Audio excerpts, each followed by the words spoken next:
पिछले सेशन में conditional structure की जितनी भी आपको एक बार हमने केवल स्ट्रक्चर समझाई थी, अब हम उसका प्रैक्टिस सेट बता रहे हैं परीक्षा में वो किस प्रकार से आपको करना है। ठीक है, अब आप कॉपी पेन नोटबुक लेकर के मेरे साथ वो विद्यार्थी पढ़ते रहे जीरो से लेकर के टारगेट परीक्षाओं के लिए, जिनको आप परफेक्ट क्लासेस में एकदम से बैठना मेरे साथ स्टडी करें। अब मैं आपको बता दूँ, अब आप ही बताना मेरे को। इफ़ आ गया, इफ़ के बाद सब्जेक्ट आ गया, सब्जेक्ट के बाद मैंने यहाँ लिखा वर्ब की फर्स्ट फॉर्म। फटाफट से दिमाग दौड़ाओ बच्चों, स्ट्रक्चर क्या होगी यहाँ पर।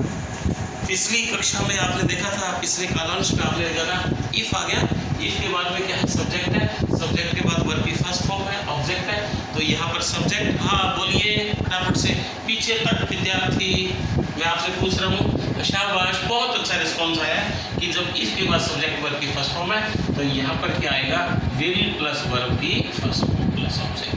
बहुत खूब, बहुत खूब, क्लैपिंग। दूसरा, वहाँ स्ट्रक्चर से चल रहा है ना बेटे, मैंने ये कहा था if plus subject plus verb की सेकंड फॉर्म प्लस ऑब्जेक्ट। हाँ अमित बताओ क्या आएगा पीछे, तो यहाँ बता रहे थे, बिल्कुल सीखा ना। इफ आ गया, सब्जेक्ट वर्ब की सेकंड, शाबाश। तो जतिन बताना है क्या, वेरी गुड। वर्ब की सेकंड फॉर्म दिख रहा है, तो यहाँ पर आ जाएगा subject plus would plus verb की second form plus object. Clear हो गया, ये प्लस का निशान है। यहाँ पर इफ के साथ सब्जेक्ट, सब्जेक्ट वर्ब की फर्स्ट फॉर्म है, तो यहाँ विल प्लस वर्ब की फर्स्ट फॉर्म था। यहाँ पर वर्ब की सेकंड फॉर्म है, तो यह वुड प्लस वर्ब की सेकंड फॉर्म है। और यहाँ पर तीसरी स्ट्रक्चर में लिख रहा हूँ if plus subject plus had plus verb की थर्ड फॉर्म प्लस ऑब्जेक्ट। तो यहाँ पर बन गया सब्जेक्ट आ गया, वुड हैव आ गया, और वर्ब की थर्ड फॉर्म ऑब्जेक्ट। क्लियर। अब सेंटेंस कोई भी दे, प्रिय विद्यार्थियों ध्यान रखना, मैं आपको आपसी सेंटेंस इसी से बनवा रहा हूँ। इसी के अंदर आपने लिखा है राम, ये लीजिए राम आ गया, मैंने लगा दिया गोज, वर्ब की फर्स्ट फॉर्म थी ना यार, तो ये इफ आ गया, इफ की जगह इफ आ गया, राम की जगह राम आ गया। आप ये लगा के देखो, सिंपल सेंटेंस बन ही जा रहे हैं, कोई बात ही नहीं है। उसके आगे मैंने इफ लगा दिया तो इफ वाला बन गया। इफ के बाद राम सब्जेक्ट आ गया, वर्ब की फर्स्ट फॉर्म गोज आ गया। ठीक है, ये लीजिए हम ऑब्जेक्ट कॉम्प्लीमेंट कुछ भी इसका यूज़ कर सकते हैं। गो टू दिल्ली हमने ये लगा दिया, यदि राम दिल्ली जाता है, ठीक है, तो यहाँ पर क्या आ जाएगा ही। ठीक है, अब आप दिमाग दौड़ाओ, मैं क्या लगाऊं, वुड लगाऊं, विल लगाऊं। शाबाश, अच्छा मंजू बोल रही है क्या पीछे से, तो यहाँ पर क्या आ जाएगा, विल। यहाँ था ना बेटा, तो प्रिय विद्यार्थी ध्यान है, जब इफ के बाद राम, राम के बाद वर्ब की फर्स्ट फॉर्म है ना, तो पीछे क्या, विल प्लस वर्ब की फॉर्म। हाँ, he will win the match. Sentence clear हो गया आपको, बिल्कुल दिख रहा है साफ, कोई दिक्कत तो नहीं आ रही। ओके, यदि यही प्रिय विद्यार्थियों देखना, कहीं ज़्यादा दूर जाने की आवश्यकता नहीं है, मैं इसी के अंदर चेंज कर रहा हूँ। ये लीजिए, यदि मैंने इसको ये कर दिया इफ राम, गो की सेकंड फॉर्म बन कर दी वेंट। अब देखो ये मिल गया second structure, if Ram went to Delhi, तो इसके बाद क्या था, वुड प्लस सेकंड फॉर्म। तो अब ये विल का प्रयोग गलत दिख रहा है ना, तो सही क्या होगा आप देख लीजिए। तो सब्जेक्ट आ गया ही, और इसके बाद में क्या आ जाएगा, वुड, और उसके बाद में क्या आ जाएगा, वर्ब की first form, win the match. प्रिय बंधुओं, दर्शकों, समझ में आ गई ना अच्छे तरीके से। अब इंग्लिश के पेपर को ठा ठा ठा इंग्लिश फाइटर के रूप में आप कर देना। चलो अब आगे बढ़ चलते हैं। मैं अब ये तीसरी स्ट्रक्चर के एग्जाम्पल बता रहा हूँ। यहाँ पर देखो, if Ram had gone to, ये था ना हैड प्लस वर्ब, तो if Ram had gone to Delhi, तो ये क्या हो जाएगा, ही वुड हैव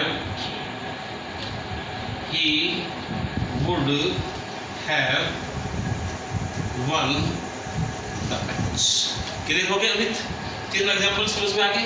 एक सेंटेंस लिखा, हर चीज़ का ऑपरेशन मैंने यहाँ समझा। मैं इंग्लिश के सेंटेंसेस की ओरिजिनल स्ट्रक्चर आपको बता रहा हूँ, जिसके माध्यम से आप ये ओरिजिनल स्ट्रक्चर सीख के आपके खुद के नए सेंटेंस फ्रेम करो, फॉर्मुलेट करो। एक और करो प्रिय दर्शकों, एक और सेंटेंस दे रहा हूँ। इफ अमित, ये लो मैं इफ प्लस सब्जेक्ट हो गया अमित कम्स हियर। शाबाश अजय कुमार ने बहुत जल्दी याद उठाया है, वेरी गुड। कम्स देख क्या, if Amit comes here comma he will pass the exam, he will pass the exam.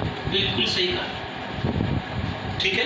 Present indefinite पे सब्जेक्ट सिंगुलर होता है, वो हम बाद में चर्चा कर लेंगे। आज केवल कंडीशन सेंटेंस करा रहे हैं। इफ अमित कम्स हियर, तो अमित सब्जेक्ट हो गया, ये वर्ब की फर्स्ट फॉर्म है, इसलिए ऐसे हो गया he will pass the exam, will plus verb की फर्स्ट फॉर्म, ये लीजिए। अब मैं ये करता हूँ इसी वाक्य को, if Amit came here, CAME second form होती है, कम की सेकंड फॉर्म केम, ये वर्ब की सेकंड फॉर्म लिख रहा हूँ नीचे में, दिख रहा है स्पष्ट, वर्ब की second form came. If Amit came here, हाँ कौन बोल रहा है? अच्छा महावीर जी, इतने सीनियर लोग बैठे हैं एग्जाम भी आप क्लास में, वेरी गुड। आप क्या बता रहे हैं सर? तो आप बता रहे हैं यहाँ वर्ब की सेकंड फॉर्म होगी, तो ही यहाँ पर क्या आ जाएगा, वुड, और यहाँ पर क्या हो जाएगा, pass the exam. Clear, very good. बहुत ही सबसे ब्रिलियंट बच्चा अमित। एक क्वेश्चन मैं अब आपसे पूछने जा रहा हूँ, यदि मैं इसी वाक्य को ये कर देता, if Amit had come here, had plus verb की थर्ड फॉर्म आ गई, if Amit had come here comma he would, would के बाद हैव आ जाएगा, he would have one the medal. यदि अमित यहाँ आ चुका होता तो उसको मेडल मिल चुका होता। थोड़ी सी चूक रहेगी, अमित सेकंड पोजीशन पे आ गया, नहीं तो उसको गोल्ड मेडल मिल जाता। पश्चाताप है, सबसे नीचे पश्चाताप है। अंडरस्टैंडिंग। इसी वाक्य की एक स्ट्रक्चर और मैं लिख देता हूँ। अक्सर RS-IS में एक बैंक प्रोबेशनरी कैशियर के लिए, UPSC RPSC के तमाम एग्जाम्स के लिए, इवन पटवार जैसे एग्जाम के लिए, कांस्टेबल, रेलवे, सभी एग्जाम्स में ये सेंटेंस जरूर आता है।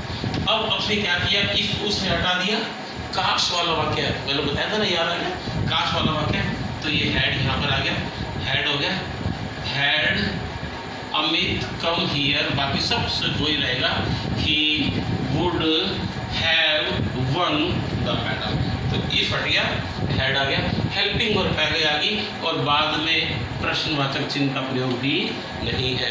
यही लैंग्वेज की ब्यूटी है। प्रिय विद्यार्थियों, ऐसे आपको सेट समझ में आ गए। अब आपने इसको बहुत अच्छे तरीके से तैयार करना, वर्ब बदल बदल के आगे पीछे दोनों की स्ट्रक्चर में सेट करते रहना, बहुत बड़ी सफलता मिलेगी। एक तो मेरा नंबर भी साथ में अपलोड हो रहा है, आप मेरे से व्हाट्सएप पे नंबर, टेलीफोन या मेरे इसके ऊपर कमेंट में डाल सकते हैं, तो हम आपको डेफिनेटली रिस्पॉन्स देंगे।